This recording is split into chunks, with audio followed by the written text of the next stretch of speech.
Welcome to Public Square. This is Ditmir Bushati. My guest today is Florian Bieber, Director of the Center for Southeast European Studies at University of Graz, Austria. Florian is a well-known scholar who has experiences with Western Balkans.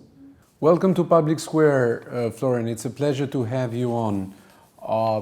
I would like to start our podcast by asking you a question about the state of democracy. Once Fukuyama was speaking for the end of the history. Are we at the end of democracy? Well, thanks for having me, and it's a good question to start with. I mean, first of all, I would say democracy is extremely resilient. It's clear we are in a moment of crisis for democracy, not just in the Western Balkans, but in Europe more broadly, or maybe more globally. But in the end of the day, I do believe that democracy will come out of it strengthened. But it's true, we're having a crisis of democracy in terms of authoritarian tendencies on one side in a number of countries, and kind of populist far-right parties, which are also undermining democracy. They often go hand in hand, and we see another wave being quite strong in Europe at the moment. And that certainly threatens the idea that a liberal, rights-based democracy is the dominant system. Now, the other ones don't really offer a coherent ideological alternative, but they are persuasive in their critique of liberal democracy, and that gives them their power, at least for the time being. I agree with you that democracy is extremely resilient, but on the other hand, when you refer to the Western Balkans or to Southeast Europe, and you are quite experienced, we lack the tradition, the democratic tradition. So in this respect, Euro-Atlantic journey or EU accession process was traditionally seen as an incentive for democratization, for transformation. What's your take when you see the trends in the Western Balkans? For instance, formally speaking, we are closer to EU. You have Montenegro and Serbia on the negotiation table for quite a long time. Albania and North Macedonia in the screening process and hoping to have the first chapters opened. Not to mention Bosnia and Kosovo, which are lacking behind. But if you see the democratic credentials and all these scorecards in relation to the rule of law, it seems that they do not correlate with the EU accession agenda. What's your take? Absolutely. I think what you're describing is what I would call the lack of the transformative power of EU integration over the last, I would say, even decade or so. So what we expected and saw previously, especially in the Central European enlargement, but also in the beginning of the process in the Western Balkans, that the desire to come closer to the European Union would also help to consolidate democratic institutions. This dynamic is no longer working. So we don't see countries becoming more democratic as a result, or in fact, if there are movements for democracy, they are usually or not always framed in the context of EU integration. So we did have it in North Macedonia when the government of Nikola Gruevski was overthrown. There was a strong sense of that this is in a certain way bringing the country back on the European path. But you could say that this is, kind of the last time we saw a protest movement and an attempt to overthrow or to challenge an authoritarian regime with the arguments of Europe. This kind of argument does not fly anymore, partly because the European Union itself seems to be often supporting these authoritarian tendencies, not pushing for the rule of law and democracy sufficiently, and as a result, not being seen as an ally of democratization, but often as an ally of the status quo. And the status quo, which can live quite well with not outright authoritarianism, but governments which don't really do everything it takes to become more democratic, more rule of law based. And so in a certain way, there's both kind of a negative dynamics in the region, but also from the outside, the European Union has not been, I would say, the agent of pushing for democracy in the Western Balkans. I remember when the war in Ukraine started, after the Russians' invasion of Ukraine, there has been many international actors labeling this war as the war between democracy and autocracy. And there has been many critical voices against, let's say, the Trump presidency, about the transactional approach that was somehow at play around the world. And many people were having high hopes on Joe Biden's foreign policy that was putting lots of emphasis on democracy promotion. How do you see these policies being projected in southeastern part of Europe? Well, I mean, certainly the American foreign policy is not as transactional as it was under Donald Trump, but I think we have entered in a much more transactional kind of way of Western governments' foreign policy in general. I mean, not that just the United States under Biden, but also the European Union have become much more transactional, much less value-based in recent years.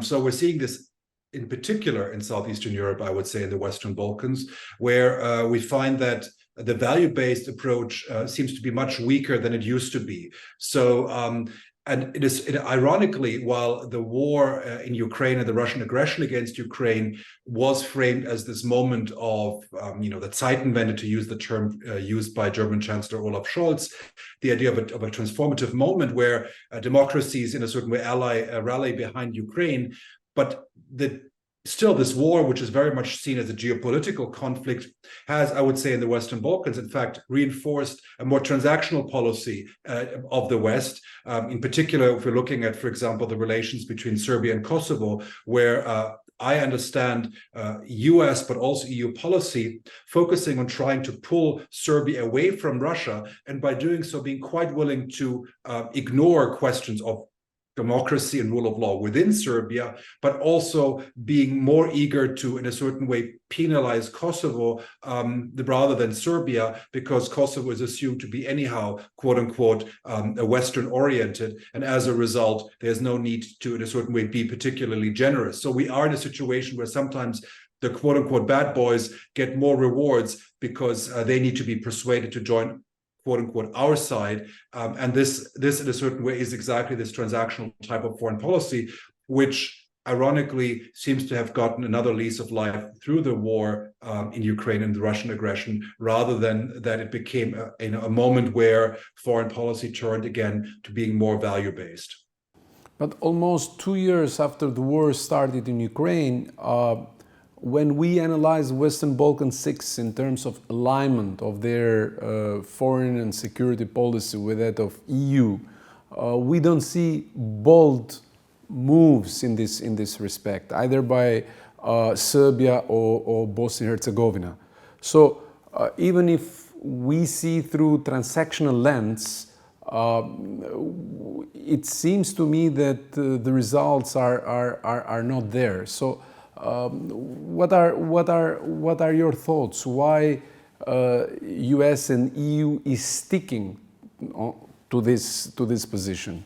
What makes them believe that Serbia will pull away from Russia? Yeah, it's true that exactly as you say, there's been a surprisingly limited change in the region in terms of foreign policy orientation as a result of the Russian aggression. And exactly as you say, Serbia has not shifted its policy fundamentally. And it is, in fact, a question I ask myself: who in Western governments believes that through the current approach one could persuade Serbia under President Vučić to behave differently? I'm very skeptical about that. I think, I still seem to believe that Serbia is in a certain way attached or hooked on Russia, instead of deliberately playing both sides to the maximum own advantage. I mean, Serbia is not Russia's vassal. Serbia under Vučić does what it sees best to be in the interest of President Vučić, and that means, not imposing sanctions on Russia, but delivering munitions to Ukraine. That is no contradiction for Serbia under Vučić, and that's no success of Western foreign policy to try to pull Serbia away from Russia, but it's in fact part of the kind of long-term strategic foreign policy of Vučić to keep all doors with all partners open. So in a certain way, he has been rewarded for his policy, and he's not moved any closer to the West than he was before the Russian aggression. And so in a certain way, I'm also asking myself the question, who can believe that this foreign policy and this kind of rather lenient approach towards Serbia can lead to success? I think it's more about damage control, or rather assuming that the current situation is manageable. Serbia is not a full ally of the West, but it's not creating more damage. It's in a certain way a controlled problem, and as a result one can live with it. And I think it's this kind of pragmatic, you could say even cynical approach, which motivates a lot of Western thinking. It provides for stability, even if that is I would say very shallow stability in the region. Sticking to this cynical approach, don't you think that most of the Western Balkan leaders now are living like in open marriages? So basically, at the same period of time, you have different visitors in our region from different continents and from different international organizations, and more or less they speak the same language with the Western Balkan leaders, because what they want most is money, relevance, and certainly sovereignty in terms of decision making. So how can we move out of this zone of comfort where where we speak about Western Balkan leaders rather than speaking about Western Balkan governments, Western Balkan societies, Western Balkan institutions?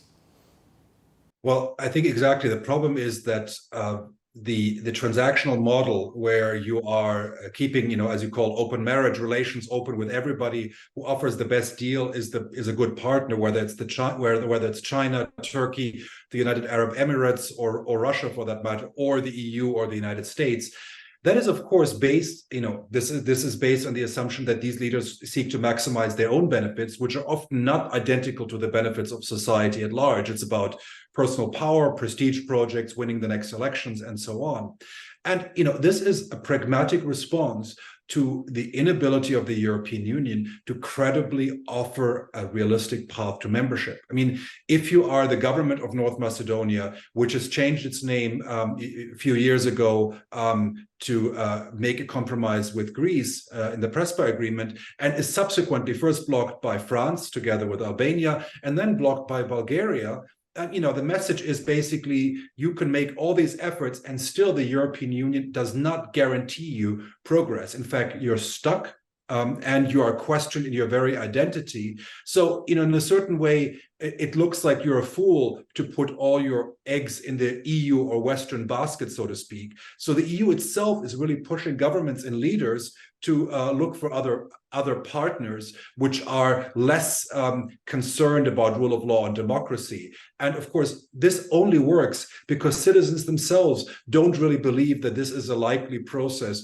going to yield results in the coming years. And this is the problem. Citizens don't believe anymore that the European Union is going to come soon enough to really see their lives change. And this is really a sad story, because if you look at Croatia, which has joined 10 years ago, it joined Schengen and it joined the Eurozone this year. So there is a success story, but that is seen as so remote at this point that this is not having the effect it could have for the society. So in a certain way, the EU has to put the process back on track to say, membership is realistic, but also it requires rule of law and democracy. In a certain way, go back to where it was, with making it both realistic as well as value-based. And unless we get back on that track, we're going to see a lot more of these, quote unquote, open marriages, as you call them, these pragmatic relationships, which at the end of the day, I believe, don't really offer citizens what they need and want, which is a rule of law-based democratic society.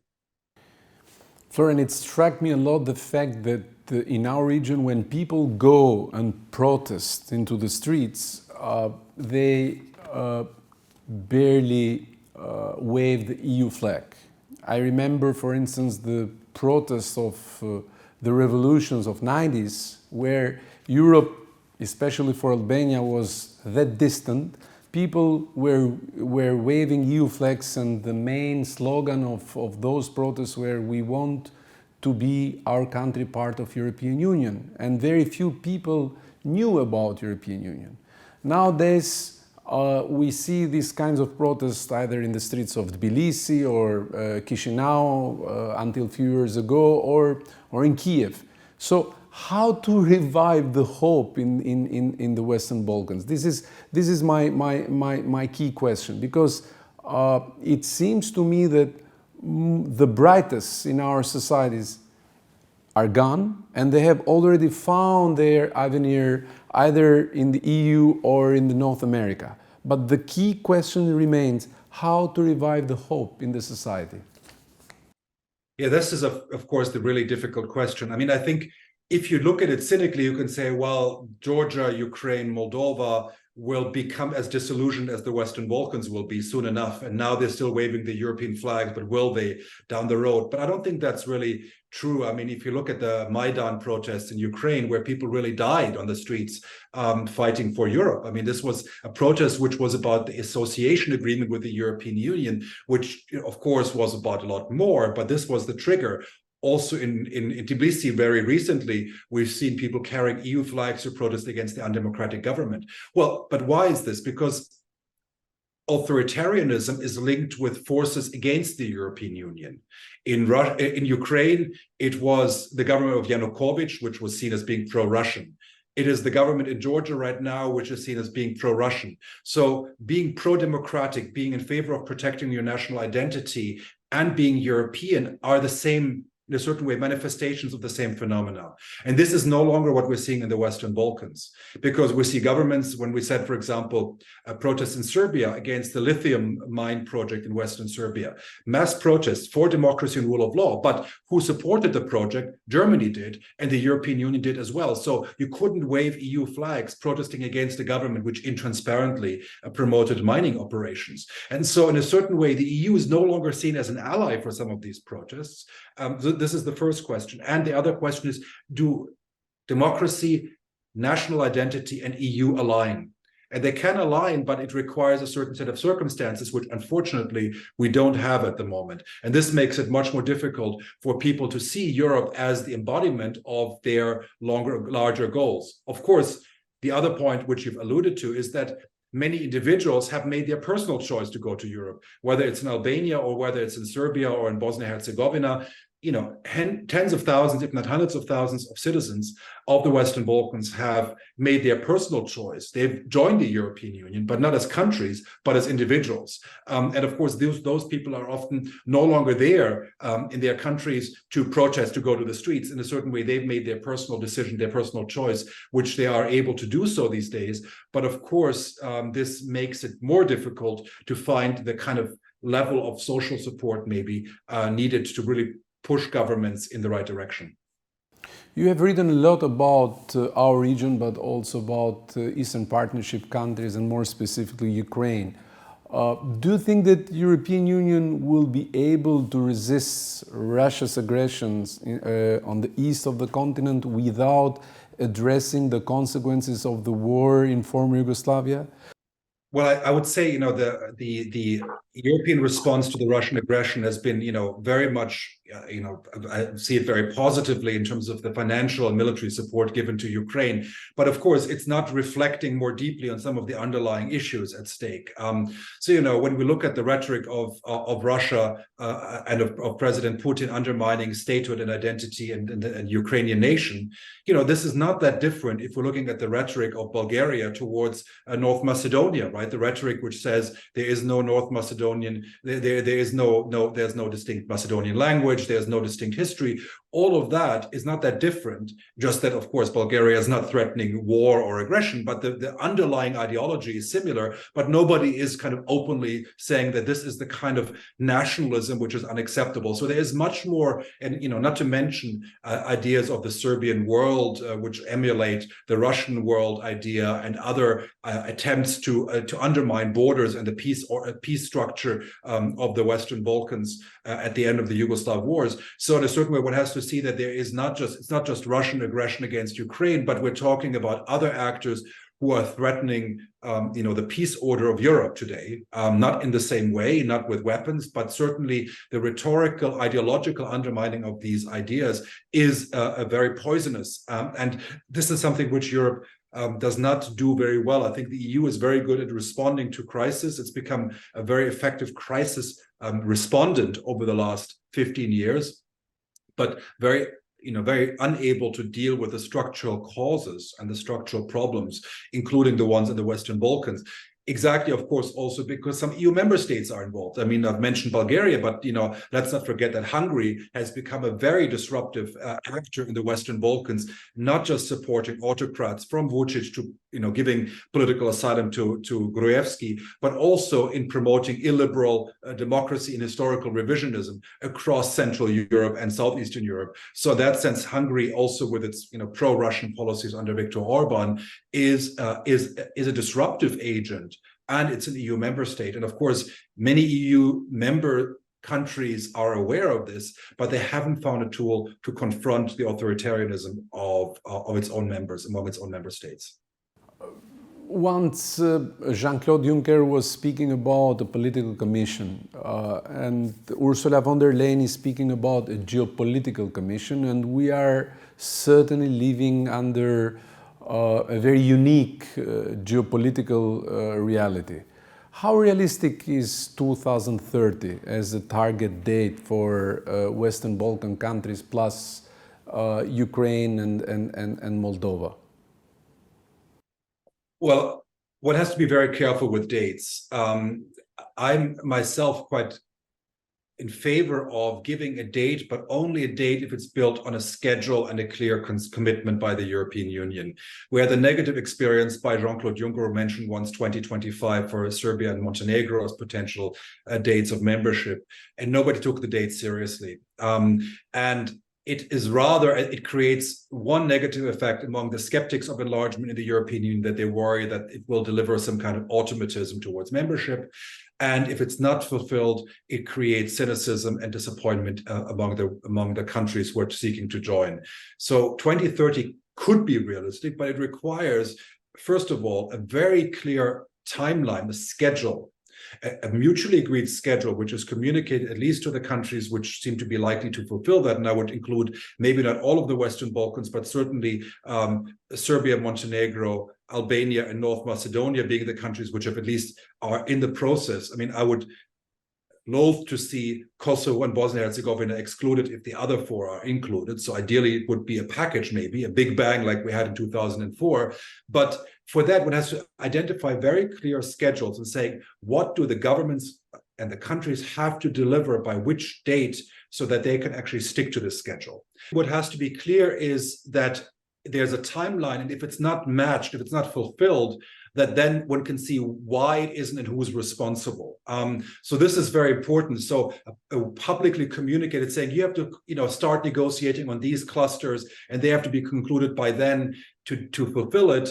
To fulfill the schedule, then you can also mobilize civil society to make sure that governments are doing it in the timeline so that the date can be kept. And then you have a real race among the countries who gets there. And I think this is exactly what we want, a positive competition among the countries and a clear, transparent schedule which civil society and citizens can understand and can follow, and the commitment from the European Union on the other side to be ready, to say, if you do this, we are willing and ready to take you. And this is also something which requires the European Union to figure out how to sort out its institutional questions on time for the membership. How do you see the prospect of the elections for the European Parliament? Because in order to make this happen, we need to have a commission that is fully engaged, we need to have a reliable plan and also to have a budget. So the enlargement needs to be reflected also in the financial framework of European Union. What are the scenarios in your mind for the new European Parliament, for the new alliances that will be formed, and also for the new Commission? Well, I mean, first of all, the worrying scenario is certainly the rise of far-right populist parties in Europe. So we have, a trend across Europe where parties which are against the kind of European consensus on enlargement, but also a more functional European Union are rising. The AfD in Germany, in opinion polls, is the second largest party in many opinion polls. In Austria, the Freedom Party is the largest party. And we see other far-right parties, from Rassemblement National in France to similar parties in the northern countries, gaining 20% or so or more of the vote. So this could be majorly disruptive. It's unlikely that they are going to be in any position to shape the Commission, because I think in Europe there's still a firewall against the far right, but it certainly will trigger attempts maybe by other more mainstream parties to emulate some of their policies. I would fear that this would be mostly directed against migration policies rather than against enlargement, but certainly there is this disruptive factor. The positive factor is that enlargement has moved up on the agenda. Ursula von der Leyen mentioned it in her State of the Union speech much more prominently than she did previously, or previous Commission presidents have in recent years. It's clear that with Ukraine, it's got a geopolitical relevance, which it hasn't had for over a decade. So we've kind of seen every commissioner being weaker than the previous commissioner when it comes to enlargement. And now I think we're going to see a major upgrade, not just that it won't be a disruptive country's commissioner like Hungary, but we're going to see probably a commissioner. It becomes prestigious. It becomes a role which you can play, because Ukraine's path is a political project which unites the European Union, including skeptics of enlargement like Emmanuel Macron. So from that point of view, I do believe that the next Commission will have a much more prominent role for enlargement. And also, let's keep in mind, we all of a sudden not have 6 countries plus Turkey, which is kind of lingering, but we have 8 countries, potentially 9 countries with Georgia, depending on the government change. And so there's a whole new dynamic also in terms of population. Ukraine is, twice the size of the Western Balkans or more. So there is a whole new potential for dynamism in this process, which the Western Balkans are standing to benefit from. Thank you very much. It was a pleasure to have you on. Thanks for having me.